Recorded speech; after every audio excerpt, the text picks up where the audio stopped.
ఈ మొగం చూస్తే ఎక్కడ భయం అనేది తెలియటం లేదే. ఏం చూసి ఈయన భయపడుతున్నారని చెప్తున్నారు? ఆయనే చెప్పారండి. ఓ, ఆయనే చెప్పారా?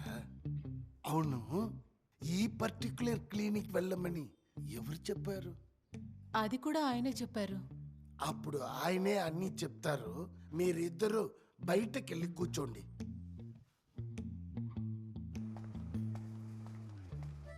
ఏం లేదు, ఒక డౌట్ ఏంటంటే బయట కొంతమంది పెద్ద పెద్ద తప్పులు చేసేసి ఇక్కడికి వచ్చి మానసికంగా బాగలేదని చెప్పి సర్టిఫికేట్ తీసుకుని పోతారు. ముందు అదా ఇదా అని ఫస్ట్ చెక్ చేస్తాను. అయ్యో అదే అవసరం లేదు డాక్టర్, నేనే అన్ని చెప్పేస్తాను. అప్పుడు కొంచెం డీటెయిల్ గా చెప్తారా? మీకు చక్రపాణి ఎవరో తెలుసా? ఎవరు? దండాయుధపాణి వాళ్ళ నాన్న. అవునా? దండాయుధపాణి ఎవరో తెలుసా మీకు? సారంగపాణి వాళ్ళ నాన్న. సారంగపాణి ఎవరో తెలుసా మీకు? అది ఎవరు? దండాయుధపాణి వాళ్ళ నాన్న అంటే మీ నాన్న. మీకు సిటీలో ఒక ఇల్లు ఉంది. అవును. మీకు తెలియకుండా సిటీ బయట ఒక ఇల్లు ఉంది. ఓ, ఇంత కరెక్ట్గా చెప్తున్నానే నేను పేషెంట్లా కనిపిస్తున్నానా? లేదే. ఎందుకంటే నేను పేషెంట్ని కాదు. మరి ఎందుకు ఇక్కడికి వచ్చావు? డాక్టర్, నేను ఒక హత్య చేశాను. ఏంటి?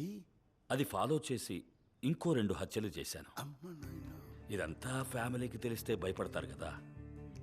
మీరు ఇలాగే ప్రశ్నల మీద ప్రశ్నలు వేస్తూ ఉంటే ఎక్కడ మీకు ఓపెన్ అవుతుందోనని భయంగా ఉంది. అందువల్ల ఇప్పుడు ఇక్కడ 4వ హత్య చెయ్యాలా వద్దా అని మీరే చెప్పాలి. అంత దూరం పోయే అవకాశం లేదండి. ఎప్పుడు మీరు నాకు 2 ఇళ్ళు ఉన్నాయని కనిపెట్టారో అప్పుడే డిసైడ్ అయ్యాను మీకు హెల్ప్ చేయాలని. Tell me, what can I do for you? ఇకపై నా ఫ్యామిలీ ఇక్కడే ఉంటుంది. నాకు ఒక పని ఉంది. ఆ పని పూర్తవగానే నేనే వచ్చి నా ఫ్యామిలీ తీసుకెళ్తాను. అంతవరకు నా ఫ్యామిలీ దగ్గర నేను పేషెంట్ అనే మెయింటైన్ చేస్తూ ఉండండి.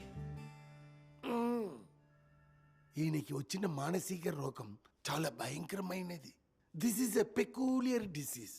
ఈ డిసీజ్ వచ్చిన వాళ్ళు పిల్లలాగా ఉంటారు. అప్పుడు తీసుకెళ్లి పాలే పట్టాలి. దడేలిన పులిగా మారతారు. ఆ టైంలో పాలు తీసుకెళ్లి పడితే లబక్కని మీ చేయి పట్టుకొని మిమ్మల్ని తినేస్తాడు.